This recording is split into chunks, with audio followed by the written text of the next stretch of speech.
Pertama-tama saya ingin menyampaikan penghargaan dan apresiasi yang tinggi atas kerja keras Polri beserta seluruh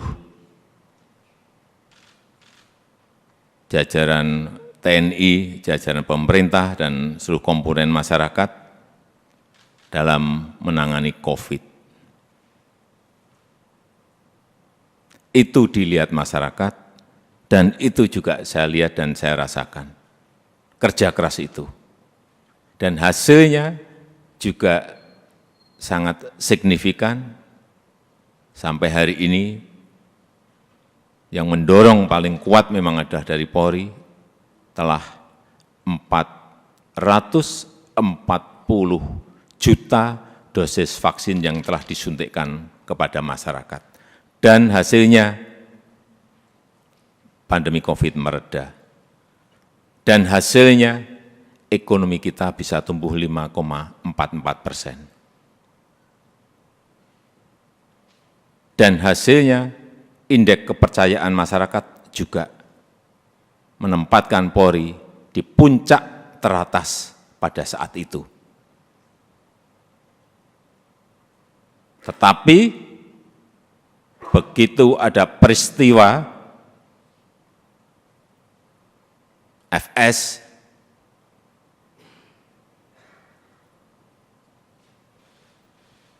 runyam semuanya dan jatuh ke angka yang paling rendah. Dulu dibandingkan institusi-institusi penegak hukum yang lain tertinggi, sekarang saudara-saudara harus tahu menjadi terendah. Ini yang harus dikembalikan lagi dengan kerja keras saudara-saudara sekalian. Di November itu masih 80,2, sangat tinggi sekali, bukan tinggi, sangat tinggi sekali. Sekarang kemarin Agustus berada di 54, jatuh, drop sangat rendah sekali. Itulah pekerjaan berat yang saudara-saudara harus kerjakan untuk mengembalikan kepercayaan masyarakat kepada Polri. Di tengah situasi yang juga tidak mendukung saat ini. Kita tahu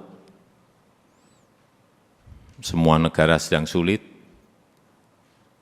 dunia sedang sulit, kita ini menahkodai negara ini juga menghadapi gelombang dan badai dari ekonomi global yang tidak gampang. Perlu saya sampaikan, 66 negara berada pada posisi rentan, 345 juta orang di 82 negara sudah masuk menderita kekurangan pangan akut. Ini yang semua Kapolda, Kapolres, pejabat utama Polri harus tahu. Keadaan situasi seperti ini harus ngerti, sehingga punya sense of crisis yang sama. Hati-hati dengan ini. Hati-hati. Oleh sebab itu saya ingatkan masalah gaya hidup, lifestyle. Jangan sampai dalam situasi yang sulit ada letupan-letupan sosial karena adanya kecemburuan sosial ekonomi. Kecemburuan sosial ekonomi, hati-hati. Sehingga saya ingatkan yang namanya Polres, Kapolres, yang namanya Kapolda, yang namanya seluruh pejabat utama, perwira tinggi, ngerem total masalah gaya hidup. Jangan gagah-gagahan karena merasa punya mobil bagus atau motor gede yang bagus. Hati-hati, hati-hati. Saya ingatkan hati-hati. Masanya yang lalu-lalu sudah usai. Teknologi sekarang ini menyebabkan interaksi sosial berubah total. Sosial media bisa mengabarkan bukan hanya TV, bukan hanya media cetak, media online. Pribadi-pribadi kita sekarang bisa menjadi surat kabar, bisa menjadi media yang setiap saat bisa memunculkan perilaku-perilaku kita sehari-hari kayak apa, meskipun sembunyi-sembunyi. Saya terlalu banyak mendapatkan laporan. Sehingga kembali lagi, gaya hidup, urusan kecil-kecil, tetapi itu bisa mengganggu kepercayaan terhadap Polri. Urusan tadi, urusan mobil, urusan motor gede, urusan yang remeh-temeh aja. Sepatunya apa, bajunya apa, dilihat masyarakat sekarang ini. Itu yang kita harus mengerti dalam situasi dunia yang penuh dengan keterbukaan. Dan keluhan masyarakat terhadap anggota Polri kita, ini tugas saudara-saudara semuanya. Jadi keluhan masyarakat terhadap Polri 29,7% itu ini sebuah persepsi karena pungli. Tolong ini anggota-anggota semuanya diredam untuk ini. Sewenang-wenang, tolong ini juga diredam pada anggota-anggota. Pendekatan-pendekatan yang represif, jauhi. Mencari-cari kesalahan, nomor yang ketiga 19,2%. Dan yang keempat, hidup mewah yang tadi sudah saya sampaikan.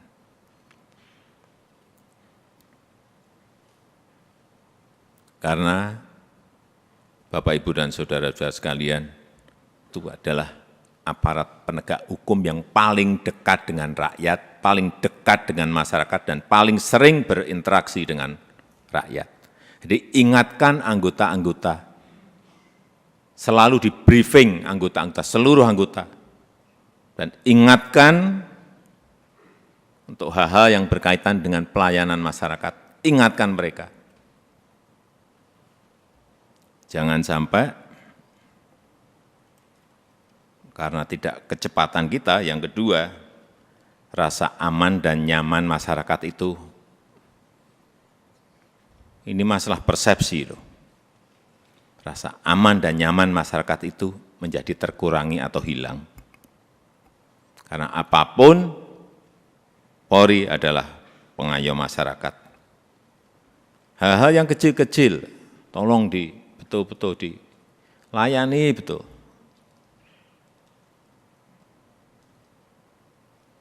Masyarakat kehilangan sesuatu, harus direspon cepat.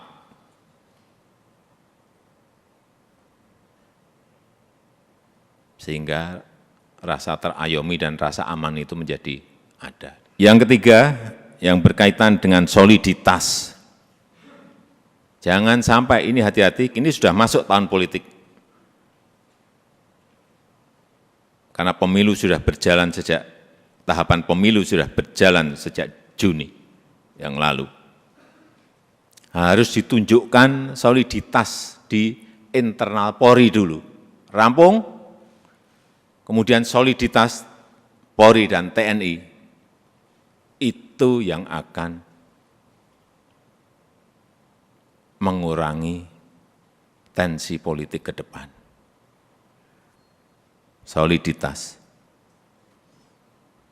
Harus ada kepekaan.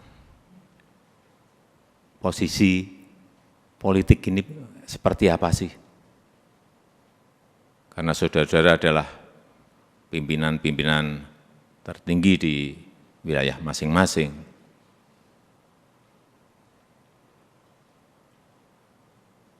sense of politiknya juga harus ada.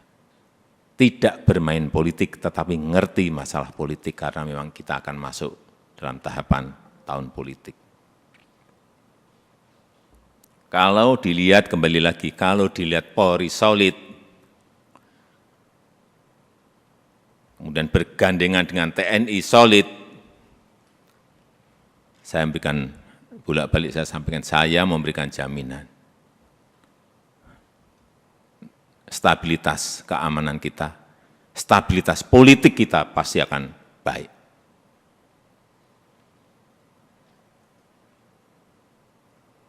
Enggak ada yang berani coba-coba. Kalau coba-coba ya tegas saja. Yang keempat, yang berkaitan dengan kesamaan visi. Saya kira yang berkaitan dengan kebijakan organisasi,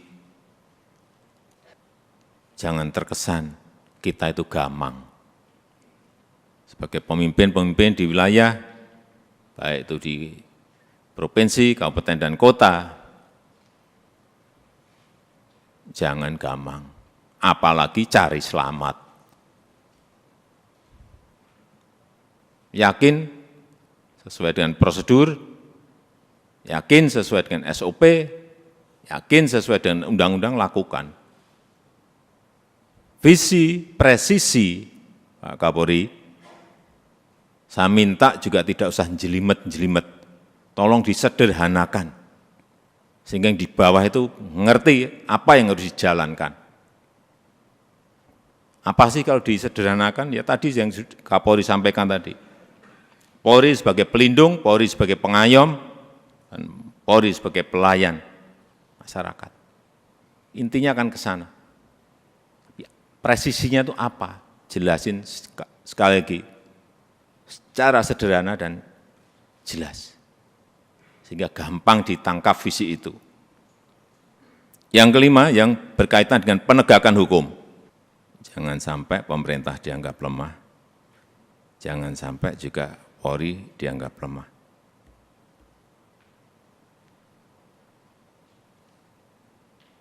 Saya sudah perintahkan kepada Kapolri saat itu urusan judi online, bersihkan. Ya udah.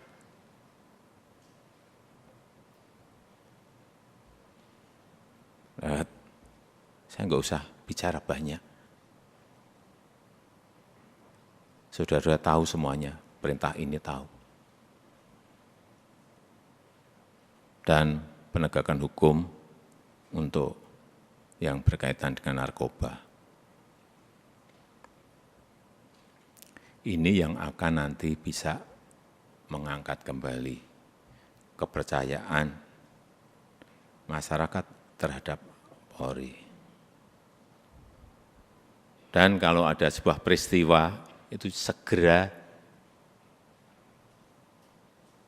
dirancang komunikasinya yang baik. Komunikasi publik itu penting banget. Jangan terlambat, jangan lamban. Sehingga yang muncul nanti kalau lambat, yang muncul isu-isu yang lain. Sekarang ini sekali lagi, era sosial media, hitungannya detik, hitungannya menit. Sudah bukan hari lagi. Begitu ada sebuah peristiwa kecil, dan saudara-saudara menganggap ini kecil, sehingga tidak ditangani, dikomunikasikan dengan baik, dengan kecepatan, membesar menjadi sulit untuk kemudian diselesaikan lagi. Ini tidak berada pada posisi yang normal. Dunia sekarang ini.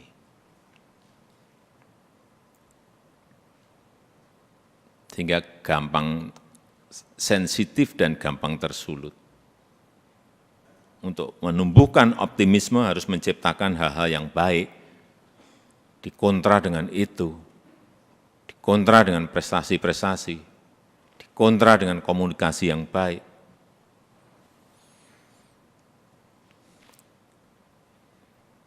Saya rasa itu yang ingin saya sampaikan dalam kesempatan yang baik ini. Sekali lagi, saya sangat menghargai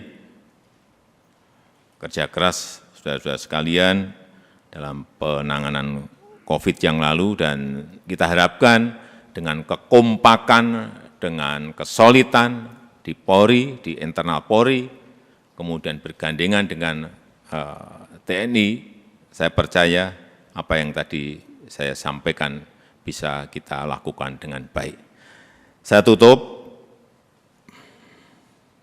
pertemuan pada sore hari ini.